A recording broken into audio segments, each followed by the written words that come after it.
Today's video is about zugzwang. Not sure if I pronounced that correctly, but it's German and it's a really cool word. I know of it from chess and it applies to so much stuff in life. Really, they've created a zugzwang society where the only winning move is to just not play, to not be a part of it, to not have anything to do with it, to say, I never consented to this clown freak show, and to go off and do your own thing. And so I'll read this. It's a situation found in chess and other turn-based games wherein one player is put at a disadvantage because of their obligation to make a move. So it's a situation where you would like to say, I pass. I don't want to make a move. You go. But you're forced to make a move. That is what this situation is. Really cool German word. And yeah, I think it really applies to society at whole, that the only winning move is to not play.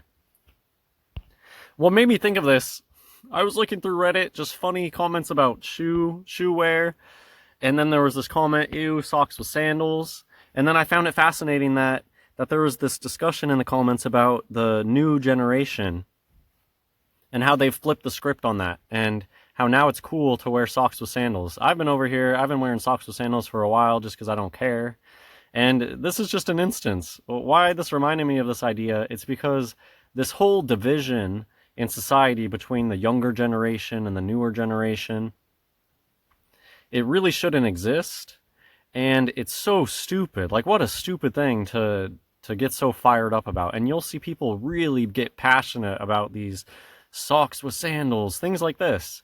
Fashion is a good example of zugzwang. Do your own thing. Wear what makes you feel comfortable. Don't. And you see how much a society is built up. Like, you start to get into gender stereotypes. You want to wear a certain thing like that shouldn't make a big difference. Men in times past were wearing like long flowy things, and if we didn't make this whole game out to be what it is, I think life would be a lot more simple. And like wearing your hair long and stuff, like what does that even mean? They've created such a strange society where everybody chops their hair super short, and that's what makes you a boy. You got longer hair, that makes you a girl. What do you mean? No, just be yourself. Do what you want to do. They're going to tell us that you can't wear this with that. You can't wear this after a certain day.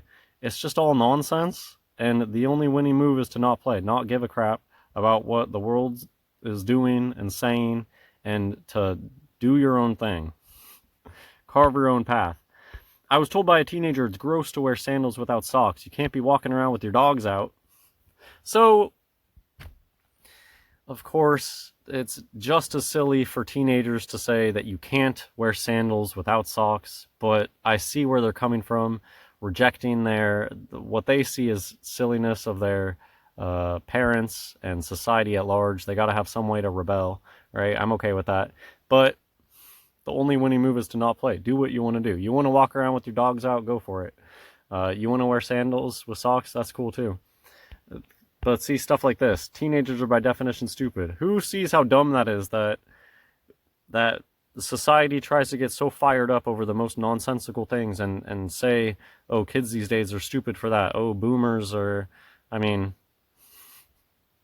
I do a lot of boomer bashing myself, but yeah, maybe I shouldn't. They were brought up in a different time, and they didn't know what they had. Well, what am I even talking about? What am I getting at? I thought this was interesting, because I thought this was an interesting angle. Not really talking about the whole theme of today's video, but this was like an off tangent. It's at least partially because they've all since way too young been exposed to practically made memes out of people, usually dudes with foot fetishes, asking for feet pics on social media. This just reminded me of Nickelodeon. So, the picture that this put in my head was my generation, who was very strongly, socks with sandals, why would you ever, this guy's generation, what do you know, was being blasted left and right by foot fetishists on Nickelodeon, and that's a topic in itself. Children's media is a situation, it's a zugzwang. How do you win at children's media? You don't play. You make up your own stories. You sing the old songs. You can't even do Humpty Dumpty today without him being fixed with Band-Aids and stuff. There is no winning by playing the game of this society. The only winning move is to carve your own path. people get outraged. How stupid is it that like these children books, like who's getting paid money? Write your own children books, and then it won't be about the LGBTQ. You want children's programming that doesn't have foot fetish stuff in it from pedos? You're gonna have to make your own children's programming. The only winning move is to literally reject the society. This world has fallen, and this society sucks so much worse than the past resets. They only destroy more and more of the old world each time, and I don't see how it could be that much worse than what we have going today. And we are really at a point where you need to disconnect from the matrix. You need to not play the game, and that is the only winning move. What am I even talking about today? Zugzwang society. Everything in society today is a pointless division. Fashion, pointless division. And there's winners and losers whenever you play these games. I'm a parent, and something that I hear myself saying constantly. It's not a competition. This doesn't have to be a competition. I say all the time, no races. Stop racing. Because somebody always is upset at the end of a race. And other things that I've just been seeing in the media that comes to mind, certain events with active you-know-whats going on and trying to hurt people, they always give out their full names, even though nobody has ever supported that. Ever since I've been alive, people have said, I don't want their full name. Why are you giving me their middle name? They should not be famous. Why are you trying to make this person famous who is doing evil things? They want that out there. And of course, now I know that they're all psyops. Their names are made up in order to satisfy certain gematria and or mocking things. A lot of times their names are really silly and have meanings that are crude or, on the nose, whatever. But that's a situation where there's no winning. They like to mock us and show us that you've been telling us over and over and over again, don't share their full name, don't share their full name. So what are they going to do? Blast it all over because we have no control. There's no winning. And politics, the winning move is to not play, to not even vote, in my opinion. And this is where there's so much heavy propaganda. People really have convinced themselves that they're doing something amazing by voting. And I think that's laughable. And I think it's all a big hoax anyways. I think that they take the numbers.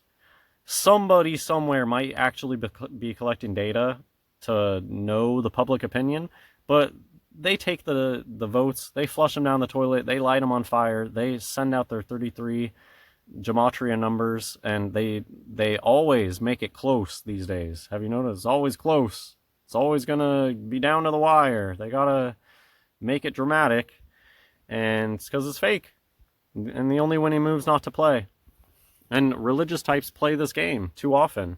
I mean, I've just recently heard a 501c3 pastor go on about how God wants there to be a government. Well, I don't think that he wants the clown freak show we got going on now. It's not even a legitimate democracy. What would you call it? I would call it a clown freak show that people pay way too much attention to and give more. It runs on magic. If you want to get very specific, they've created a system that runs on magic because people believe it works. And that is it.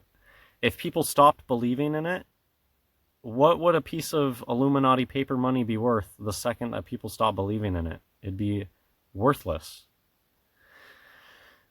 The last point I want to talk about is communes, because there's obviously tons of propaganda in the media to get people to think that the only people that ever run communes are cults. And unfortunately, that is partially true, because people today are so apathetic, they've been so demoralized, that the only thing strong enough to actually unite people these days, cults are going to be abusing those tactics. They know it's going to be supernatural, spiritual things that will still have the strength to unite people to the point of making a commune together. And I think that's why it's generally the only time you see people getting together to make a commune is some sort of religious thing, and then that heavily, it's way too easy for a religious commune like that these days to be corrupted and to be a cult rather than a good thing. But I think it's possible, and I do think that it's better than what we have now. Because otherwise, you just kind of have to do the lone wolf thing. You have to say, like the TV, who watches the TV? Politics? I don't care. Who cares? And live your own life. Try to grow your own food. You can do that, but it's a little lonely. And you can accomplish so much more when you have more people working together. And yeah, Jonestown. Jonestown is a big psyop. Things like that are psyops because they don't want people doing that. So they come up with these psyops where they think, oh, if people get together and live together in harmony, trying to make a commune together, they're going to drink the Kool-Aid eventually. And, you know, with the amount of baffos, freaks you got running around, it does happen most of the time. Because those people infect everything. And they're generally the ones that have the means to start this thing to begin with. Your regular average day person doesn't really have the means to start a big movement like that. But the good thing about disconnecting is that's where real change happens. What they want is somebody who thinks that they're changing the world by casting a vote, because it accomplishes absolutely nothing. And the only people who change things are people who want to do it, and they go and they do it. You want to change something that you have control over, and then you go and you do it. That makes change. Casting a vote doesn't do anything.